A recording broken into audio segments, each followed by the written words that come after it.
여러분 안녕하십니까. 누리 PD입니다. 6월 26일 미국 워싱턴에서 중대한 발표가 있다라고 합니다. 이 중대한 발표가 무엇인지는 이미 답이 나와 있습니다. 지난번 6.3 대선 때 미국에서 일하기보다는요 국제선거감시단이 대한민국에 왔었죠. 선관위에다가 먼저 공식적으로 요청을 했습니다. 우리가 가서 참관을 하겠다. 근데 선관위가 이걸 단호하게 거부했죠. 여기에는 충격적인 어떤 실상 내막이 있다라고 지금 보고 있는데, 일단 이런 이야기를 하기에 앞서 말이죠. 이거부터 일단 보고 들어가겠습니다. 한번 보시죠.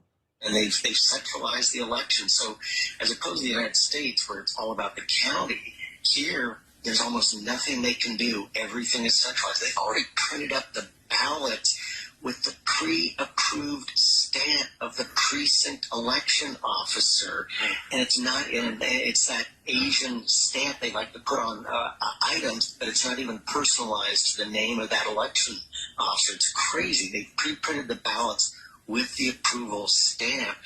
The thumbprints don't even work. They don't match the thumbprint, and they immediately purge the image of the thumbprints anyway. It's all a charade as far as election integrity. And they've already, the early voting and the overseas ballots, just like they're playing with military ballots with us. It's the overseas ballots that the numbers are extraordinary unprecedented. So that's the third thing. And we also want to be a deterrence to the foreign influence operation, which is China. One of the big questions, this is like Hong Kong 2.0. We asked them today, how did this happen with the Moon Jae-in signing the police agreement where you have Chinese personnel over here acting as paramilitary police? Just like in Hong Kong. This is crazy. The people are angry. They're scared. They want to fight. But we don't want to wake up June 4th and then have a debate over who lost South Korea. We need to pay attention to this now. 네, 이들이 이야기하는 내용을 굳이 제가 설명하지 않아도 잘 아시겠죠? 말이 안 된다라는 겁니다. 너무도 많은 정황이 있고요. 자, 이런 것을 그대로 보고 있다 그러면은 이미 정의가 죽었다라고 볼 수 있겠죠. 자, 6월 26일입니다. 정말 이제 며칠 남지도 않았고요. 이들이 이제 워싱턴에서, 그동안 수집된 모든 데이터, 자료를 기반해가지고, 충격적 보고 혹은 발표를 한다라고 합니다. 통상, 워싱턴 내셔널 프레스 클럽입니까? 여기서 큰 발표를 하게 되면은 전 세계적으로 이 뉴스가 타전이 되고, 빅뉴스가 되는 경우가 많은데 말이죠. 이번에는 과연 어떨는지 지금 우리나라 국내 언론은요, 이들의 동향에 대해서 일절 보도하지 않고 있습니다. 아주 가끔 이제 보도할 때 보면 이제 주요 언론들이죠. 이들을 음모론자로 몰아가더라고요. 자, 그래서 저들이 만일에 이번에 어떤 충격적 발표가 나왔을 때 우리 언론들이 어떤 반응을 보일지가 가장 중요한 핵심인데, 두 가지 예상이 있죠. 하나는 충격적이다 라면서 보도하는 언론이 있을 수가 있다. 아니다. 지금까지와 똑같이 그냥 모르쇠로 입국 닫고 있을 것이다. 이제 두 가지 모두를 가정하고, 여기에 대해서 대비를 해야 될 것 같습니다. 자, 6월 26일을 이야기할 때 보통 큰 것 그러는데요. 이거는 정말 갖고 있는 내용 자체는 큰 것이 맞죠. 이 큰 것을 이제 살릴 수가 있느냐, 없느냐, 이 이제 이슈인데요. 자, 지금까지 나와 있는 주요한 뉴스 혹은 핵심 사항만 제가 간단히 짚고 넘어가겠습니다. 자, 선관위가요, 이게 사전에 이미 기표된 그 투표지 나왔을 때 자작극이라 그랬잖아요. 이게 자작극이 아니라고 합니다.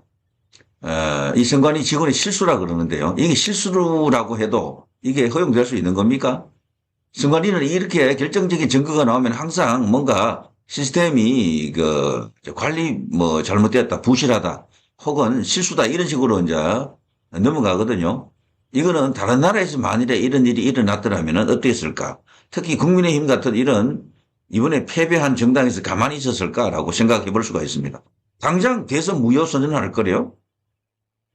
어쩌면 지금 이번 대선 결과는 뒤집혔는지도 모릅니다. 사실 부정선거 주장하시는 분들은 100% 당락이 뒤집혔다라 그러죠. 가짜 대통령이고 진짜 대통령은 김문수다라고 이야기하는 거죠. 자, 이런 점에서 볼 때 김문수 후보도 참 안타까운 면이 있습니다. 왜 불복 선언을 하지 못했을까? 물론 거기에는 상당한 이유는 있더라고요. 있지만 너무도 많은 구체적 정황이 있었기 때문에 국민의 이 의혹을 받들어 가지고 적어도 이 진실 규명을 요구할 수는 있지 않았겠나 이런 어떤 안타까움이죠. 자, 이런 어떤 충격적 뉴스입니다, 이거. 이제 이것이 뭔가를 지금 암시하고 있다. 여러 가지 많은 증거들 중에 한 개가 아니겠나 이런 거고요. 자, 미국 유학생 소셜미디어 심사 의무화, 비자 인터뷰 일시 중단, 폴리티커 보도, 사상 검증 공식화, 향후 외국인 학생 미 입국 까다로워질 듯. 지금 이 SNS 시대, 인터넷 시대에 이 스마트폰 시대가 열리면서 가장 이 가짜 뉴스가 활개칠 수 있는 조건이 잘 만들어져 있습니다. 미국도 이 가짜 뉴스 때문에 어마어마하게 지금 어려움을 겪고 있고요. 특히 부정선거 카르텔 있다라고 보고 있는 인물이 바로 트럼프 대통령 아닙니까? 때문에 이 트럼프 정부에서는 이 가짜들과의 싸움, 특히 부정선거와의 싸움을 지금 시작했는데 그 배경을 이루는 것이 바로 이런 것들이죠. 미국 유학생들이죠. 중국에서 오는 유학생들. 이들에 대해서 통제가 지금 실시되고 있다. 충격적입니다. 자, 그리고요. 허겸 기자의 충격 폭로, 중국 간첩 제보자 중 한 명은 트럼프 사위 쿠슈너였다라고 이런 어떤 충격적인 보도도 과거에 있었죠. 자, 스카이데일리 기사를 전면적으로 부정하는 것보다도요, 팩트는 팩트대로 받아들이는 것이 좋습니다. 아직 확인이 안 된 것은 미확인이죠, 미확인. 자, 미 정부 침묵 속 한미 한중 외교 전선 급변하나 이런 기사까지도 여기 스카이데일리가 아니에요. 네이뉴스통신에서도 이걸 다뤘습니다. 허겸 기자가 전체적으로 100% 처음부터 끝까지 저는 거짓말했다고 보지 않습니다. 상당한 근거가 있을 것으로 지금 보고 있는데요. 그 당시 이제 보도했던 스카이데일리 99 그 충격적 폭로의 배경에는 지금 감옥에 가 있는 캡틴 코리아만 있는 게 아니고요. 트럼프의 사위 쿠슈너 같은 이런 거물이 있었다라는 거죠. 때문에 이거를 마냥 거짓말이다라고 이렇게 외면하기가 어렵습니다. 자, 또 있습니다. 자, 미국 유학생 비자 인터뷰 일시 중단, SNS 사전 심사 확대 검토. 제가 좀 전에 보여드렸던 그 내용과 일치하는 건데요. 자, 이런 식으로 이거 어마어마한 이야기입니다. 저는 이런 것들이 전부 가짜 뉴스 그리고 부정선거와 다 연관이 되어 있다라고 보거든요. 이런 관련된 이야기가 쫙 나오고 있습니다. 전부 과거 어떠한 행동들을 했는지, 어떤 선동을 했는지, 어떤 조작에 가담했는지를 지금 밝히고 있다. 이렇게 보시면 틀림없어요. 이거는 지구상에서 트럼프 대통령 말고는 이렇게 할 수 있는 인물이 아무도 없습니다. 그래서 큰 것은 분명히 있습니다. 그 큰 것을 과연 어떤 식으로, 어떤 방식으로, 언제 사용하느냐 이거가 되겠죠. 한국에서는 이미 늦었다라고 보는 사람들도 있습니다만 그렇지 않습니다. 윤석열 대통령이 걱정 마세요. 이기고 돌아왔습니다. 5년 하나 3년 하나 그것입니다. 그리고 또 했던 그 유명한 발언 중에요. 마지막으로 법원에 잘못을 뉘우치고 바로잡을 기회를 주겠다. 이런 말도 했습니다.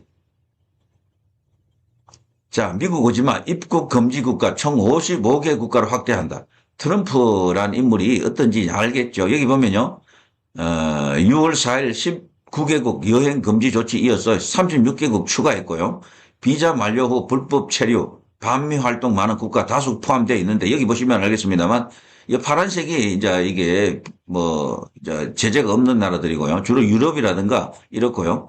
아프리카, 아시아의 대부분이 지금 이렇게 되어 있습니다. 아프리카, 아시아의 대부분. 자, 이렇게 되는데 한국도 이제 자칫하면요. 한미 동맹인데도 불구하고 이 빨간색이 혹은 이 주황색이 이렇게 칠해질 가능성도 있는 거죠. 절대 안 났습니다. 한미 동맹이라는 게 유명무실해 줄 수가 있겠죠. 이런 이재명 정부, 문재인 정부 같은 이런 정부가 계속 들어서면은 한미 동맹은 파탄난다. 저는 그렇게 생각할 수밖에 없어요. 여러분도 아마 동의할 겁니다. 이런 이야기들이 지금 나와 있습니다.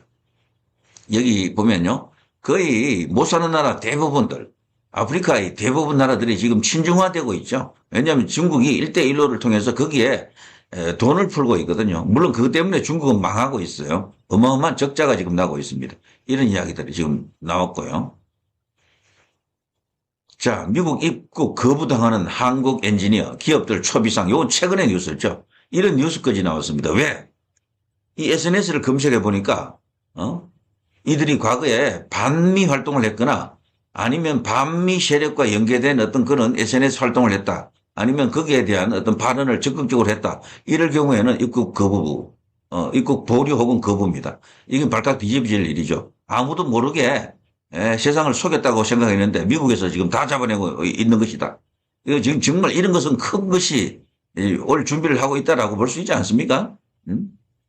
이런 일이 그냥 있었겠습니까? 결국에는 많은 우리 이제 외국 젊은 청년들이 2030들이 미국 CIA라든가 FBI라든가 등등에 많은 신고를 했죠. 그런 것들이 영향을 주고 있다 이런 생각이 듭니다. 자, 이쯤 되면요 충분히 이제 아시겠죠. 6월 26일은 그냥 단순한 하루가 아니고요. 진짜 그것이 온다, 큰 것이 온다라는 것을 다시금 기대할 수 있는 겁니다. 100% 온다라고 제가 일단 말은 할 수가 있어요. 그렇지만 그것이 100% 효과가 있다라고 하는 것은 우리의 문제입니다. 우리 국내 언론은 아마 보도 안 할 가능성이 커요. 때문에 그걸 기화로, 그걸 기점으로 이 이슈를 정말 빅 이슈로 만들 수 있어야 된다. 우리 그냥 가만히 있는 깨어나지 못하는 젊은 피들, 2030, 10대들 이들이 그냥 불끈불끈 이제 이렇게 정의의 피를 이렇게 꿈틀거리게 할 수 있을 정도로, 흐르게 할 수 있을 정도로 어떤 이슈 파이팅을 이제 해야 되는 거죠. 마지막 기회일 수도 있습니다. 윤 어게인은 바로 이거죠. 다른 이슈 없이 윤 어게인은 불가능합니다. 리셋 코리아도 이것 없으면은 거의 불가능에 가까운 미션이다. 이렇게 볼 수가 있겠죠. 자, 누리 PD 김준희였습니다.